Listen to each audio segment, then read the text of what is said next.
How's it going, everybody? In this video I'm going to be showing you how to replace your Pokemon Game Boy Advance batteries. There are two main ways you can replace your battery. One involves soldering and the other involves tape. As you'll see, I did tape a lot of my games previously, however this is not a best practice and I don't really recommend it, but just in case you really do not want to use or solder, I will kind of briefly go over how to tape it. But definitely soldering is the best practice. So what do you actually need?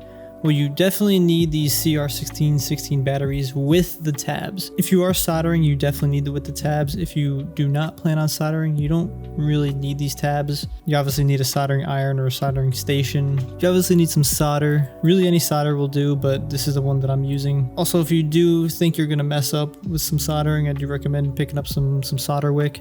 Again, I will show you guys my mistakes later in the video, and I do mess up, and this actually did kind of come in handy. You need some sort of tweezers or pliers. I mean, really anything could do. Again, you probably have something laying around the house or your apartment. You don't need something fancy, but you have these on hand because you will need a way of holding down the battery. And lastly, you do need a wide tip screwdriver. You could get a pretty cheap one online, or you could go really fancy and buy this whole iFixit kit. If you have a very small flat screwdriver laying around the house, you probably can get the job done. But again, it's not like a best practice thing. You kind of want to use the right tools to get the job done. But again, I do understand people don't want to spend any money. And if you got other tools lying around the house, you could probably get the job done without the screwdriver. So let's get into how to actually change your battery. Take your cartridge, you're going to use the screwdriver and screw the one screw in the back. Then you're going to slide your cartridge, the top part of the cartridge with the text downward. And this will easily help separate it. As you can see here, I do have my taped up battery on here. Again, it did work, but it's not the best thing. So I'm being really careful here to kind of take this tape off of the battery so I can slide it off without causing any damage to the motherboard. You will most likely not have this tape on your cartridge unless you bought it from somebody else who did this. So instead of removing this tape and the battery, what you end up doing is just going right to the next step, which you'll see in a second, is me just soldering off these tabs or these leads. Because we're buying the battery already with these tabs on, we don't need these at all. If you do intend on taping a battery to this instead of soldering, you need to keep these tabs on or you will not be able to do so. If you never removed these tabs before, they're a little bit tricky to get off. They do require some additional heat and a little bit extra pressure. I did have the soldering iron at like 550 degrees Fahrenheit, and I was also using a little bit of solder to help kind of melt the other solder that was on it, and that seemed to do the trick. I did the same thing to the other tab, just let it heat up, and if anything, add a little bit extra solder to it just to get the metal flowing, then allows you to lift it up. And this is again where you're going to kind of need the tweezers to help pull that off. You don't really want your fingers in there. I mean, you can, but I don't want them. The next thing you can do is spread the solder out that's already on the board, kind of like make it nice and even. This is going to help when we put the actual battery on. When you're putting the battery on, you want to make sure that the positive side is actually going to the positive part of the board. This is indicated on the battery with a plus sign, and then that lead or that tab is the one that goes to the positive direction. And if you check on the board, you can clearly see there's a plus and minus sign, and that is giving us indication of what direction this battery needs to flow. So then you're going to position the battery in the correct locations where the tabs are. Then you're going to put the soldering iron on there to heat up the solder that's already there. You might also need to put a little bit extra solder again just to get the metal flowing. You're going to use your tweezers or pliers to kind of hold the battery in place, or those tabs just to make sure they don't pop off before the soldering hardens up. Then you're going to do the same thing to the other side, just apply the heat and then let it cool. And then just give a quick inspection, make sure that the connections have been made and everything looks pretty good. Then you're going to stitch up back the cartridge and then verify that the game has no longer a dry battery or a dead battery. And as you can see in this one, it is good. So if you don't want to solder and you just want to tape it up, again, I don't recommend this, but people are going to do what they're going to do anyway, so I might as well tell you what I did and how it worked and share some tips for that.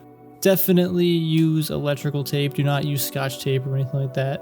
Also, be aware that when you are using tape, the tape does melt if the cartridge gets hot, or you just put the cartridge in a warm environment and it gets sticky. Removing this tape here was kind of easy, but it also was, again, sticky and it got on the cartridge, which isn't necessarily a good thing. Obviously, before you put the battery on, the new battery, you're going to have to remove the old one, and it is like pinched on there with like metal. I remember removing the battery from these tabs was very difficult and scary because I had to use like a knife to kind of wedge it in between the tab and the battery just to lift it off. What you're gonna need to do is take that battery, ensure that the positive side is down, minus side is up, and you're going to pinch it in between those two tabs. Make sure, again, you do not remove those tabs, but again, if you're not soldering, they're going to be there anyway. Then you're just going to put a little bit of electrical tape around there to secure those tabs on the battery. You will need to use a lot of force and be very careful that with your, again, hands, but also with the cartridge, the motherboard itself, not to damage anything. But you will need to use a sharp object to try and pry that battery off of those tabs while keeping the tabs intact. If you want to use the electrical tape, then that's kind of all you need to do. However, again, it's like a 2-3 step process, but that first step of removing the battery is quite difficult and you could get hurt or injured. I mean, you get injured doing anything, but I just wanted to raise awareness and make sure you're being cautious if you do intend on removing the battery that way. The first battery that I replaced was in Ruby, and this is where I made a majority of my mistakes. I did initially put the battery on wrong. I ended up putting the negative to the positive and the positive to the negative. Even though I looked at the battery and the motherboard, I still somehow put it on wrong by accident. When I ended up loading the game, you can see that it was just a white screen, so that got me pretty paranoid. I did, turn the game on and off just to see, like, okay, was it the analog pocket or was it my actual cartridge? I did put it in the Game Boy SP as well, just to verify, and yeah, it still had the same problem. I did decide to remove the battery and desolder the areas where I had put more solder because I thought maybe it spread to some other component and it was preventing the game from being read. This is where I used the soldering wick to pick up the excess solder. Then I stitched the game back up and then loaded the game just to verify that the cartridge itself was not destroyed, and it was good. It still worked. The internal battery obviously was dead because there was no battery in it. And then I put the battery back on properly with the plus and minus in the correct spots. Although at the time, I don't think I realized that I put the battery on backwards. Here I ended up just replacing the battery entirely because I thought the battery itself was an issue. So when you are putting the battery on, make sure that the tabs are going to the correct plus and minus direction. That is definitely a big mistake I think some people will make. But anyway, that is how you replace your Game Boy Advance battery.